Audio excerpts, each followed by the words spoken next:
हेरिगेवार भवन के मैदान में कर्णावती महानगर के सभी कार्यकर्ताओं का मिलन था और उस समय मैं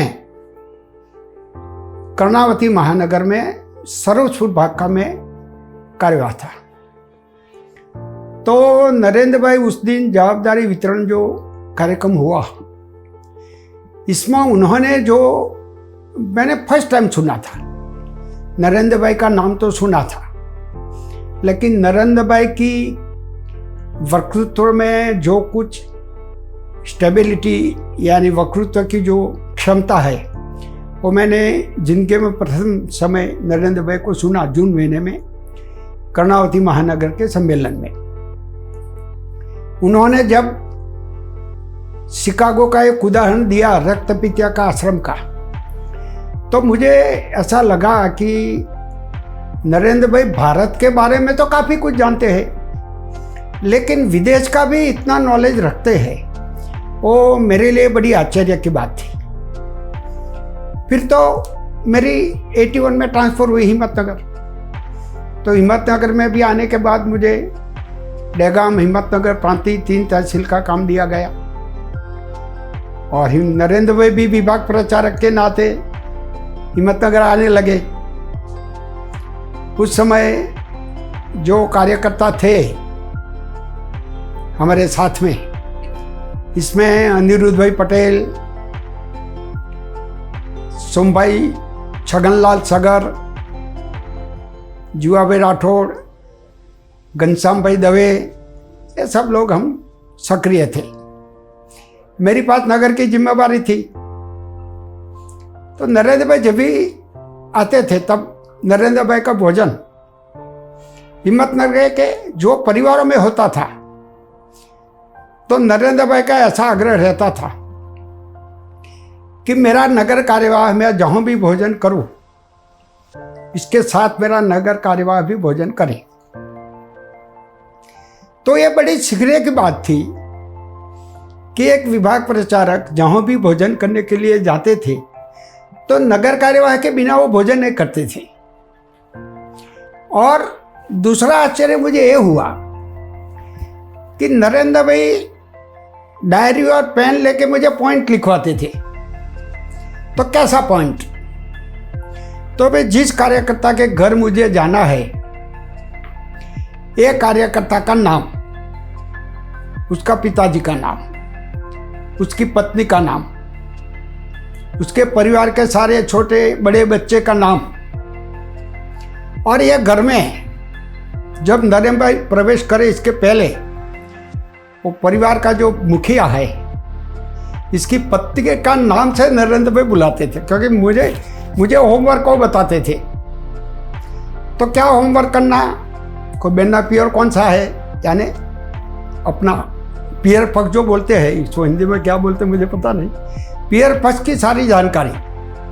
तो नरेंद्र भाई जाते समय वो बहन जी को पूछते थे, कैसे है बहन जी, बड़े भाई क्या करते हैं, पिताजी क्या करते हैं, माताजी क्या करते हैं। तो ये परिवार में नरेंद्र भाई के लिए हमेशा के लिए एक यादगार प्रसंग बन जाता था।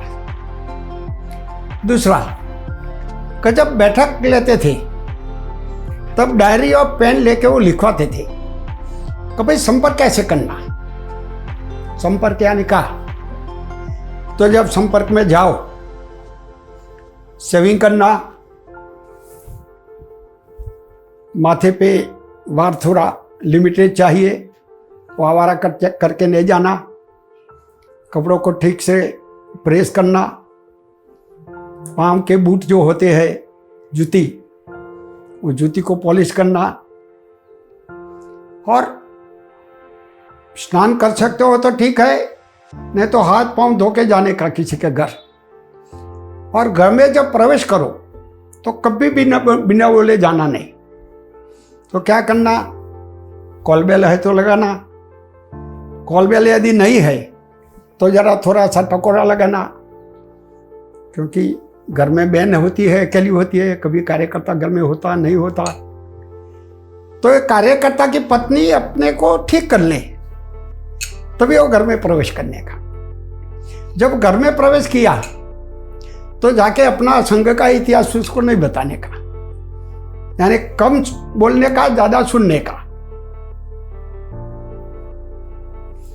और नरेंद्र भाई की जब भी मैंने स्पीच सुनी, 4-5 साल का हमारा अवधि रहा नरेंद्र भाई के साथ, इसमें हर समय कुछ ना कुछ नया उदाहरण, यानी कोई प्रसंग इंडिया का कोई महापुरुष का हो सकता है, कोई विदेश का भी महापुरुष का हो सकता है, लेकिन मुझे इतना ध्यान में आता था कि नरेंद्र भाई का अध्ययन बहुत ज्यादा है, बहुत, यानी कल्पना से भी ज्यादा। और ये नरेंद्र भाई का जो बगल थैला रहता था, इसमें एक जोड़ी कपड़ा, टॉवेल और एक बुकलेट। और जहाँ जाते थे उस समय वो जीप लेके घूम रहे थे, खुद चला के, लेकिन कभी कभी बस में भी आते थे। लेकिन एक चौपड़ी हमेशा के लिए नरेंद्र भाई के साथ रहती थी। तो ये अभ्यास में कितना रुचि रखते थे और कार्यकर्ता के लिए कितने सिद्ध थे, ये उदाहरण आता है। सब्जेक्ट टू रेफरेंस, यानी जो विषय रखना है, ये विषय के बारे में योग्य उदाहरण, एकदम कॉन्क्रीट उदाहरण। तो ये जो मैंने सीखा तो नरेंद्र भाई से सीखा।